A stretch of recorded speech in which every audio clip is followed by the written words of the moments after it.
जम्मू कश्मीर के पहलगाम में आतंकियों ने किया हमला। करनाल का रहने वाला नेवी ऑफिसर विनय नरवाल भी हमले में शहीद। सम्मान के साथ शहीद को करनाल में दी गई अंतिम विदाई। सीएम नायब सिंह सैनी ने की आतंकी हमले की निंदा। कहा, देश ऐसे कठिन समय में एक साथ, हम आतंकवाद से डरने या झुकने वाले नहीं।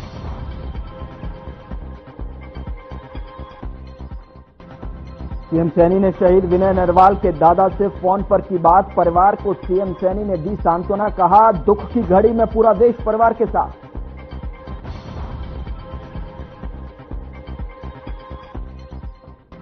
आतंकियों की कायराना करतूत पर देश भर में उबाल। देश के साथ हरियाणा के कई हिस्सों में फूटा लोगों का गुस्सा। आतंकवाद का पुतला फूंक कर कड़ी कार्रवाई की मांग।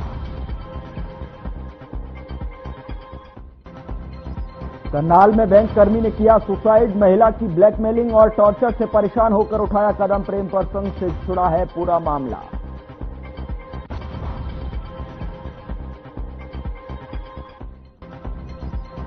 फरीदाबाद में श्रद्धालुओं से भरी बस हुई हादसे का शिकार। जालंधर से मथुरा जा रही थी श्रद्धालुओं की बस। हादसे में 9 लोग हुए घायल। इलाज के लिए कराया अस्पताल में भर्ती।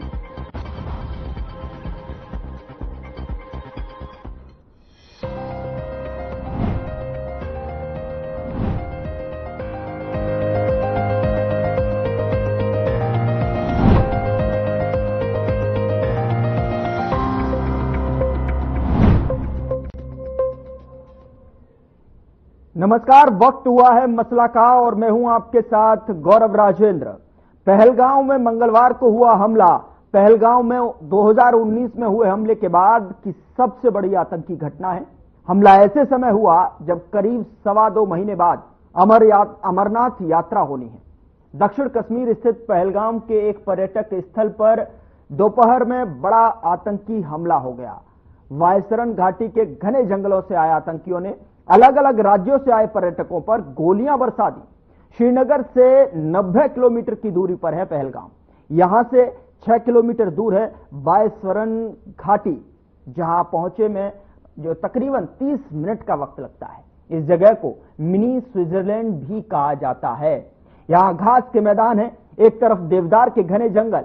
यहां पर्यटक तुलियन झील तक ट्रैकिंग करने के लिए भी आते हैं। यहां पैदल रास्ते और या खच्चरों पर बैठकर ही आसानी से पहुंचा जा सकता है। यहीं पर हमला हुआ। आतंकी संगठन द रेजिस्टेंस फ्रंट यानी कि टीआरएफ ने हमले की जिम्मेदारी ली है। टीआरएफ आतंकी संगठन लश्कर तैयबा का सहयोगी संगठन है। पाकिस्तान में बैठा शेख सज्जाद गुल टीआरएफ का प्रमुख है। टीआरएफ की कहानी 14 फरवरी 2019 को पुलवामा हमले के साथ ही शुरू होती है। कहा जाता है कि इस हमले से पहले ही इस आतंकी संगठन ने घाटी के अंदर अपने पैर पसारने शुरू कर दिए थे। जम्मू कश्मीर में हाल ही में 85,000 से अधिक डोमिसाइल जारी किए गए हैं।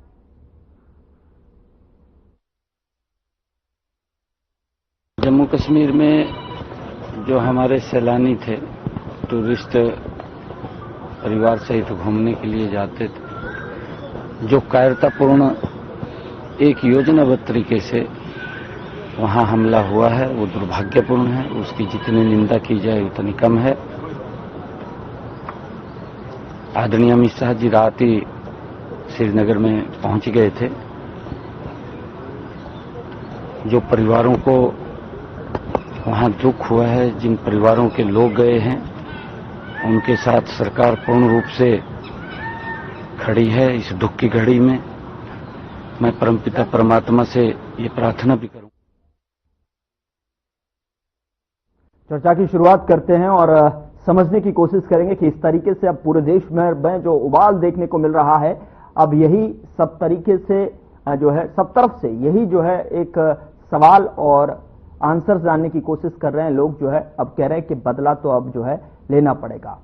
तो इस पर चर्चा की शुरुआत करते हैं। हमारे साथ मेहमान जुड़े हुए हैं। वैशाली तोमर, प्रवक्ता भारतीय जनता पार्टी की तरफ से हमारे साथ जुड़ रहे हैं, बहुत स्वागत है। मैम आपका। नीरज गुप्ता, प्रवक्ता कांग्रेस की तरफ से हमारे साथ जुड़ रहे हैं, बहुत स्वागत है सर आपका भी। नरेश शर्मा, प्रवक्ता आम आदमी पार्टी की तरफ से हमारे साथ चर्चा में शामिल हो रहे हैं, बहुत स्वागत है आपका भी।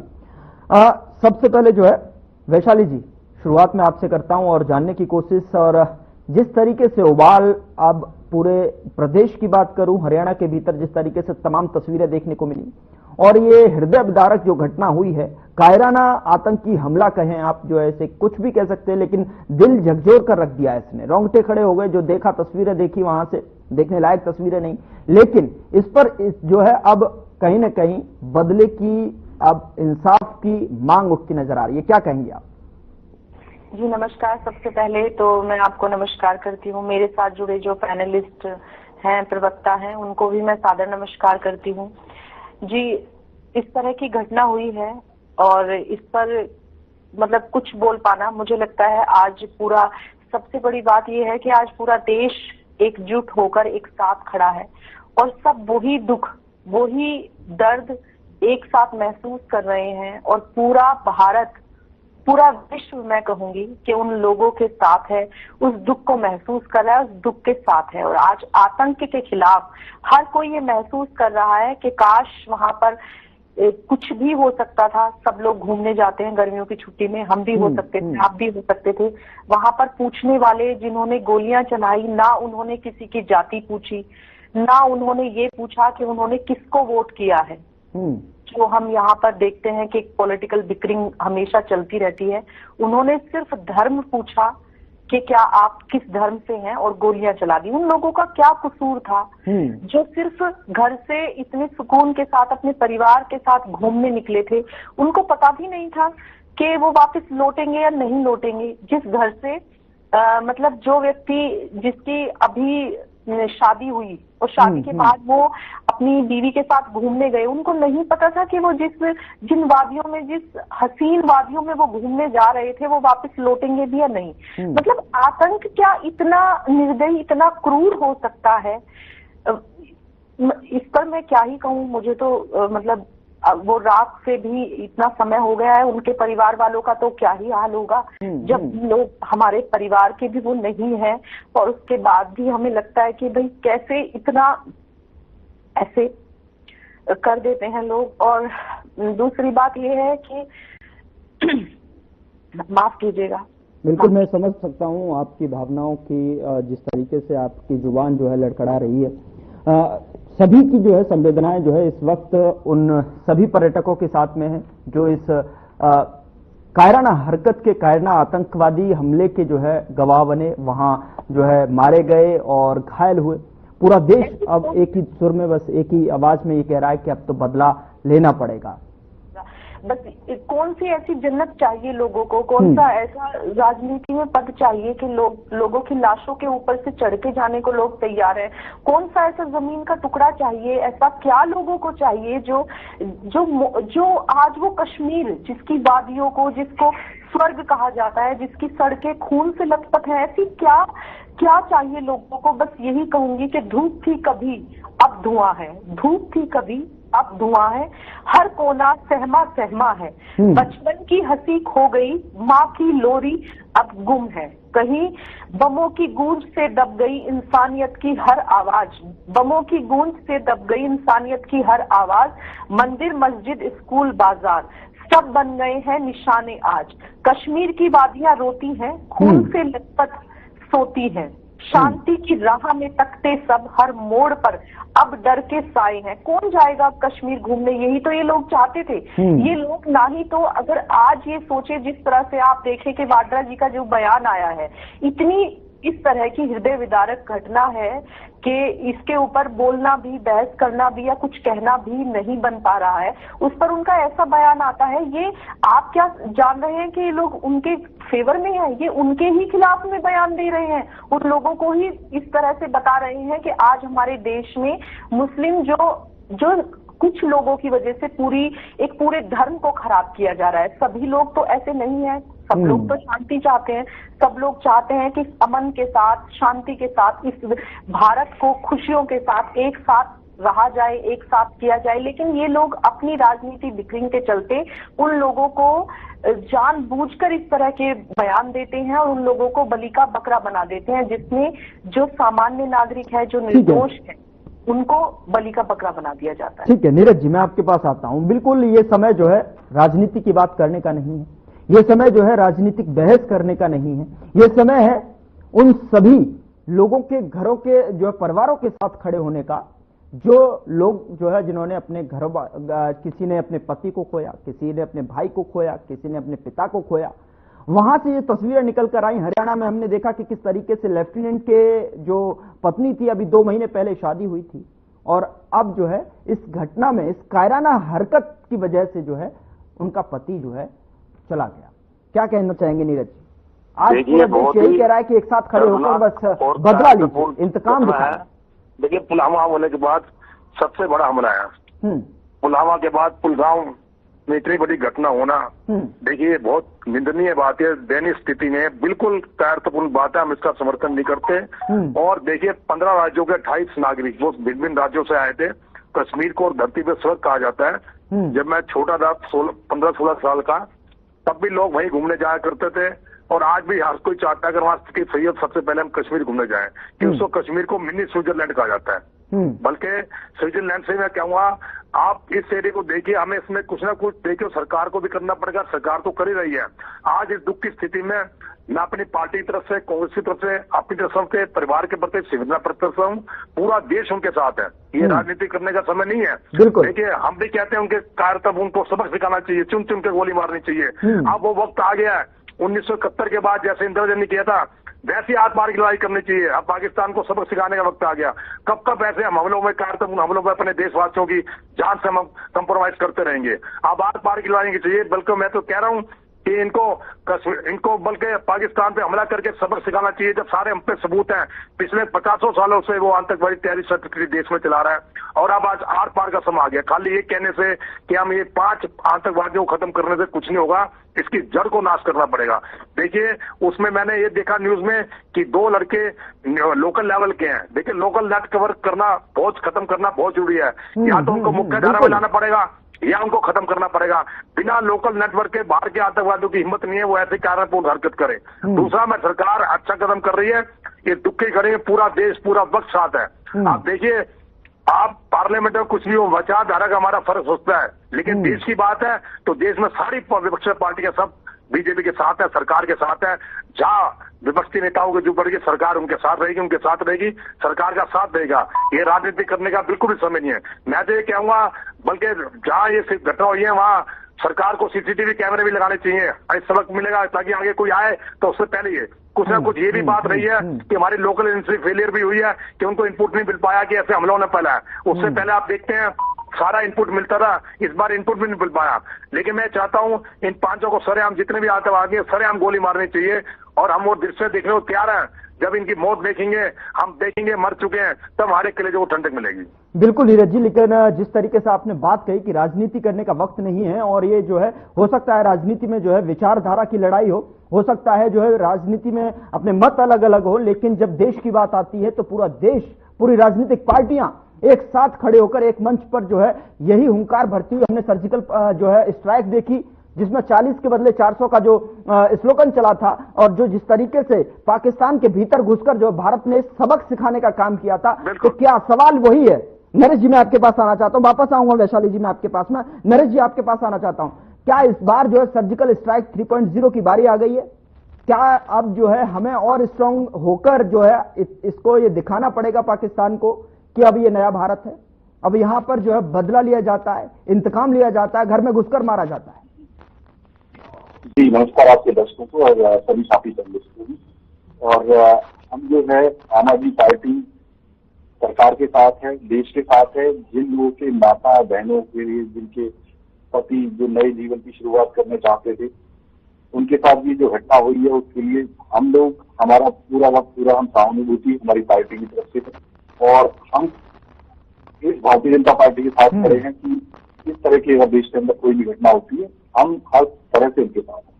लेकिन कहीं ना कहीं देखो, कोई भी चीज है, जो कमियां रही उसको सुधारने का और उसको कहने का अधिकार सबको है। मैं ये कहूंगा कि जो 1,40,000 सैनिक जो है हमारे पास, जो कमी रही, आज मैंने भी ये भी सुना कि जो कोविड काल के टाइम में नहीं हम लोग, क्योंकि एक चीज देखिए कि देश के अंदर बोलना जरूरी है। 1,40,000 सैनिक अगर हमारे पास एडवांस फोर्स होती, क्योंकि मेरे को भी मालूम है कि आज से पहले मैं भी कई बार घूमने गया जम्मू कश्मीर, हम सबसे चक्री पुलिस फोर्स होती थी, सब कुछ होता था वहां पे, और आपकी कहते हैं घाटी के अंदर इतनी निगरानी होती थी। और आप देखिए कि आज जिस तरह तरह की घटना की हमारे जो पर्यटक है, आप कहते हैं उसे मिनी स्विट्जरलैंड, लेकिन वहां पे कोई भी फोर्स नहीं थी, किसी भी तरह के साधन नहीं थे कि इस तरह की घटना को पहले से रोका जा सके। और आप देखिए कि कहीं ना कहीं कई लोग मैसेज, मोदी जी ने अपनी यात्रा भी कैंसिल करी, अमित शाह जी ने भी यात्रा कैंसिल करी, कुछ ना कुछ अलर्ट तो थे, लेकिन सरकार अलर्ट की तरफ से पूर्ण रूप से मतलब सतर्क नहीं थी। किसी तरह जो हमारे जो नागरिक हैं उन लोगों के लिए जान गई, और इतने बड़े आतंकी घटना की निंदा करनी चाहिए कि इस तरह की घटना हो रही है देश के अंदर, लेकिन नैतिकता के आधार पर जिम्मेवारी मैं कहता हूँ कि आपको लेनी पड़े, माननीय मोदी जी को लेनी पड़े। आप जब चुनाव की जिम्मेवारी लेते हैं तो देश के नागरिक की, बच्चे की, माताओं की, बहनों की, सबकी जिम्मेवारी आपके ऊपर है, देश की जिम्मेवारी आपके ऊपर है, क्योंकि इसी देश ने आपको सरस पर बैठा के प्रधानमंत्री बनाया।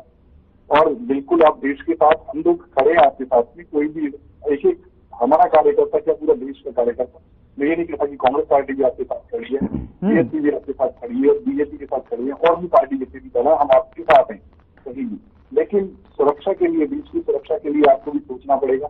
कम से कम जो आप नीतियां लेके आए उसके ऊपर, और आप कहते हैं कि ये घटना, देखिए घटना देश के अंदर हो रही है लेकिन दबाया जाता है। आप दबाइए मत इन घटनाओं को, आप स्ट्रिक्ट एक्शन लीजिए, कोई नहीं बोलेगा, हम भी नहीं बोलेंगे, लेकिन आप जो छिपाने के लिए बातें होती हैं कि देश के ऊपर घटनाएं, कि जो सैनिकों के ऊपर घटनाएं आपने देखे कि मैं अभी आपने आंकड़े देखे कि कुछ कहते हैं कि मोदी जी बहुत बड़े बड़े डायलॉग, उन्हीं के डायलॉग थे कि देश के अंदर भी आपके आप कहाँ पे रहे। आज तक हम ये भी पहचान लगा पाए कि जब आपने देखा कि पुलवामा अटैक हुआ था, वो RDX आया कहाँ से, आज तक मोदी जी ने उसकी स्टेटमेंट दी देश के अंदर कि वो भी हमारे बच्चे थे, हमारे देश के, हमारे प्रदेश के अलग अलग राज्यों से लोग आते थे उनके अंदर, लेकिन ये जांच होनी चाहिए थी इसके अंदर, और जांच का विषय आना चाहिए था कि देश के आगे दिखाना चाहिए था कि जब मोदी जी सवाल करते थे देश के अंदर, और सवालों के जवाब भी मिलते थे देश के अंदर पहली सरकारों के अंदर, लेकिन यहाँ मोदी जी इसका जवाब नहीं दे पा रहे हैं। क्यों नहीं दे पा रहे हैं? और एक मैं कहता हूँ, देखिए बोलना नहीं चाहिए लेकिन बोलना चाहिए। अभी मैं देख रहा था कि फोटोज और वीडियो भी अमित शाह जी के, मैं कहता हूँ कि आपसे भी आप देखिए कि रेड कार्पेट बिछाने का समय नहीं था, आज जिस रेड कार्पेट के ऊपर जा रहे हैं आप श्रद्धांजलि देने के लिए, अरे देश के अंदर इतनी बड़ी घटना होगी और आप रेड कार्पेट बिछा के आपके काफिले के साथ 80 गाड़ियां जा रही हैं, कम से कम कुछ तो पूछिए आपको। अमित शाह जी, इतनी अगर सुरक्षा देश के लिए करेंगे आप, देश ने टैक्स दिया है आपको, इस टैक्स पेयर से ही फौजियों को भर्ती किया जाता है, और उन फौजियों को भर्ती करवाने के बाद में उनकी देश की सुरक्षा उनके हाथों में होती है। आपने तो 3 साल के अंदर सुरक्षा के 1,40,000 उनको को भर्ती नहीं किया और एक नई पॉलिसी लेके आए। मैं तो कहता हूँ देश के अंदर हम टैक्स देने के लिए जरूरी है, लीजिए, उससे ज्यादा टैक्स लीजिए, लेकिन हर नागरिक को सुरक्षा मिलनी चाहिए। ये हमारा अधिकार है, टैक्स पेयर का अधिकार है। जब आपको पैसा दे रहे हैं, आप हम नहीं कह रहे कि तेल का रेट बढ़ाइए, आपने कम नहीं किए, क्योंकि उससे भी टैक्स पैसा आपके पास बहुत ज्यादा आ रहा है। आगे लगाइए, आप फोर्स लगाइए, कम से कम उन पैसे का ऐसी जगह यूज कीजिए कम से कम देश को सुरक्षा मिल सके।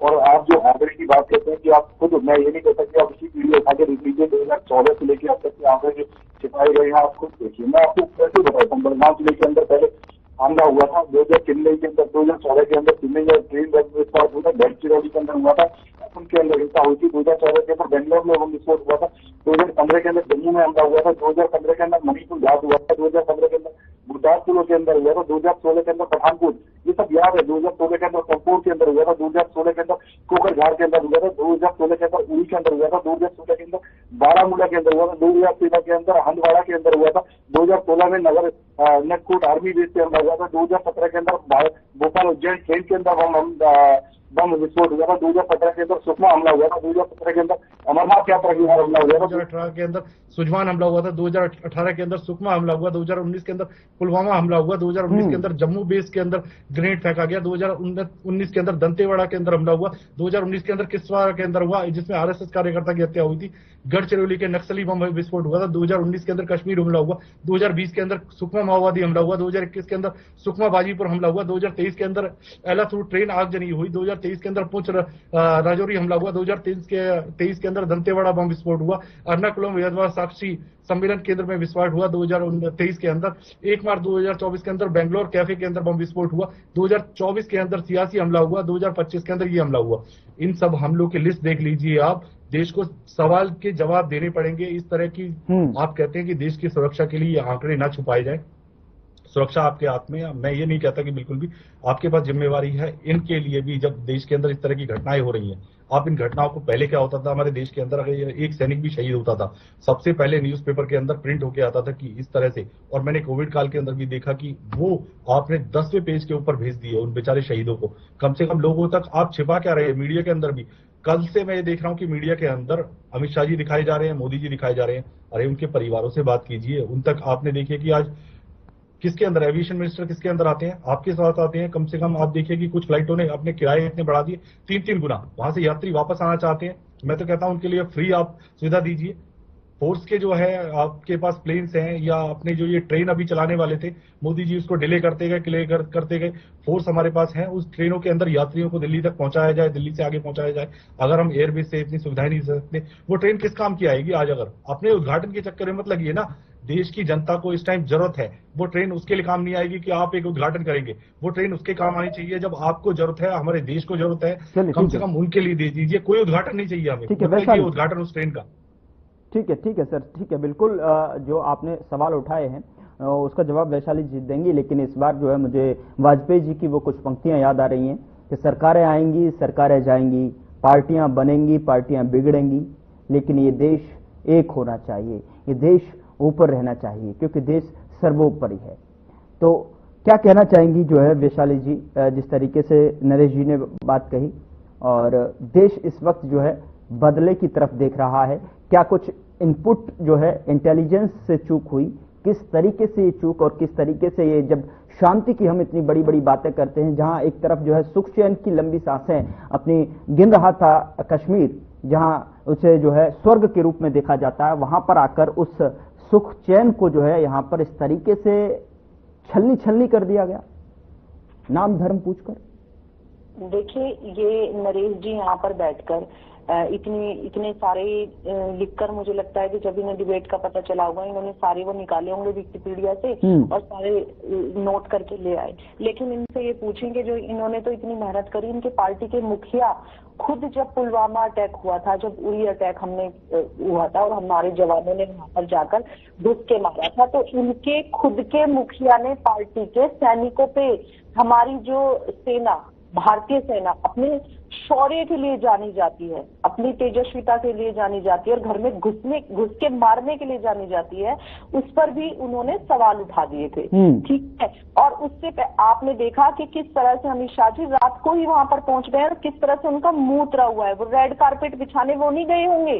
ठीक है, आप तो बस ये खामियां ही निकालना, आपको कभी कोई अच्छाई नहीं दिखेगी। आप ये बताएं कि आपके मुखिया ने कितना इस पर दुख संवेदना प्रकट की है, या कांग्रेस, चलो फिर भी मैं आज के दिन कांग्रेस के प्रवक्ता को साधुवाद करती हूँ, उनके अंदर इंसानियत है, इस बात को मानती हूँ। रॉबर्ट वाड्रा जी हमारी कांग्रेस पार्टी से, मुझे लगता है कि वो सिर्फ जमीनों के मामले से इत्तेफाक रखते हैं। राजनीति और राजनीति लोगों से जुड़ना, उनसे जाना, उनके दुख सुख को समझना, उसका मैं मान सकती हूँ कि राहुल जी और प्रियंका गांधी जी, सोनिया जी, उनको इत्तेफाक होगा, वो लोगों से जाती हैं।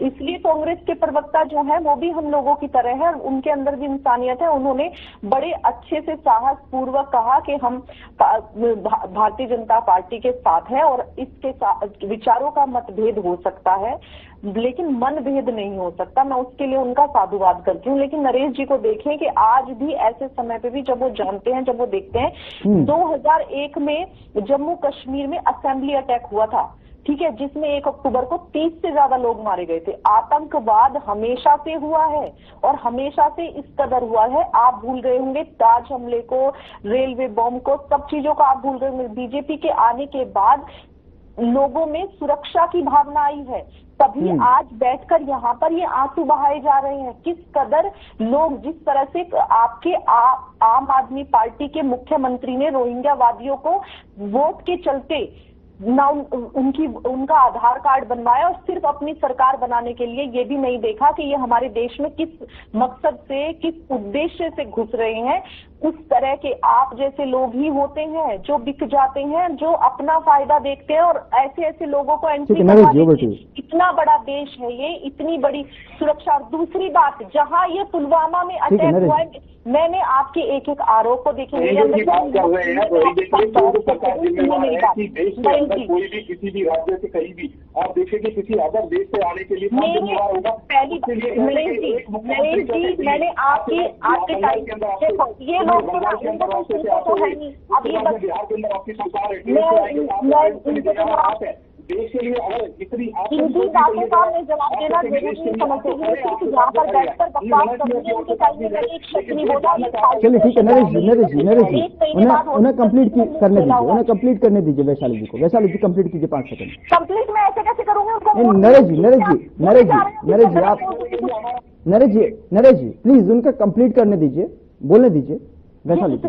इतना यहाँ पर बैठकर बोल रहे हैं। मैंने इन्होंने जितने आरोप लगाए, जितने अमित शाह जी पर कहे, जितने मोदी जी पर कहे, मैंने दुखी मन से, भारी मन से एक एक चीज इनकी सम्मान पूर्वक सुनी। लेकिन इनमें, इन लोगों में इतनी ना तमीज है, ना इतना साहस है कि जब अपने टाइम पे बोल लेते हैं और हम लोग पूरे सम्मान के साथ इनको सुनते हैं, तो दूसरे को भी तो सुन लें। कहने के लिए बैठते हो क्या? आप कहने के लिए बैठते हो तो अपने इंटरव्यू दे लिया करो। इतना शौक चढ़ा रहता है आपको यहाँ पे सुनाने का। अगर सुनाते हो तो सुनने की भी तो ताकत रखो ना। इसीलिए थोड़ी ना होती है डिबेट। जब हम आपकी बातें सुनने, तो आपको सुनने में क्या जोर पड़ जाता है? जब मैं यहाँ पे बैठ के आपकी सारी बकवास सुन रही हूँ, जब मेरा नंबर आया तब क्यों बोल रहे हैं आप?